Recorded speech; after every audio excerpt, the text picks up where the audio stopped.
a demo for you. During my electronics course in the fall, one of the sort of almost a capstone course for this major, we built a heartbeat monitor. So we'll direct your attention to the circuitry. This is an infrared distance sensor. It sends out an infrared pulse, and then depending on how much it gets back, we get an electrical signal. You place your thumb over it, and when your heart beats, it'll change the thickness of blood vessels in your thumb, and we can detect that with the infrared sensor. It sends a signal into the first stage of the board, which is an amplifier. It's basically just to clean up the signal. It's a small gain. Out of the amplifier, we go into a filter. Now, when you build electronics like this that are going to be sort of out in the open, they're kind of sensitive to interference from other electric devices. So, for instance, in here we have the lights, just the fact that we have wall outlets, everything is plugged in. We're going to get the power grid signal of 60 hertz sine wave. And we don't want that because it'll outweigh our heartbeat signal.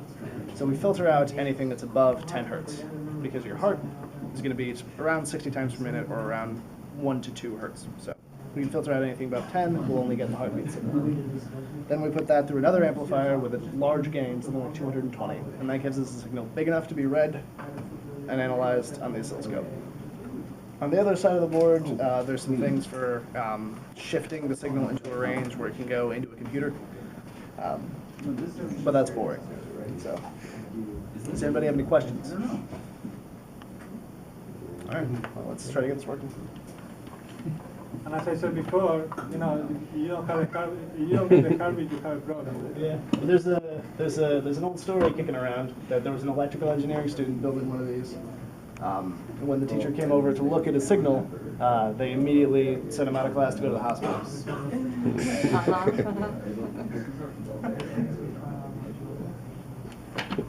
These new oscilloscopes are terrible. Are you doing this alone, or you are with a group? This was built with a partner. He couldn't be here today.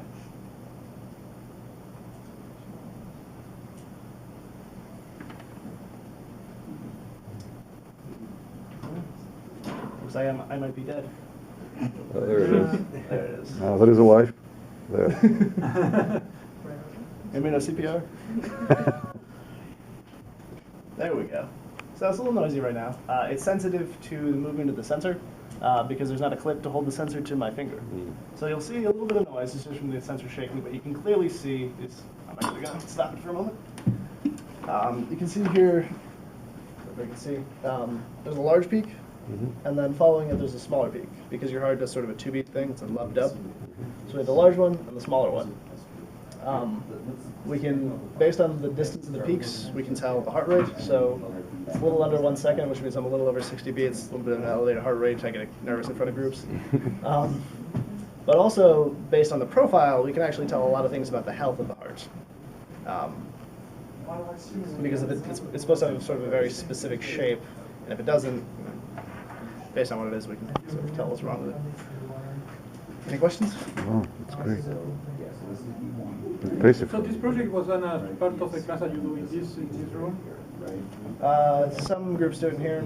I did mine in the microwave building. Okay. Yeah, but this course is often taught in here. Yeah.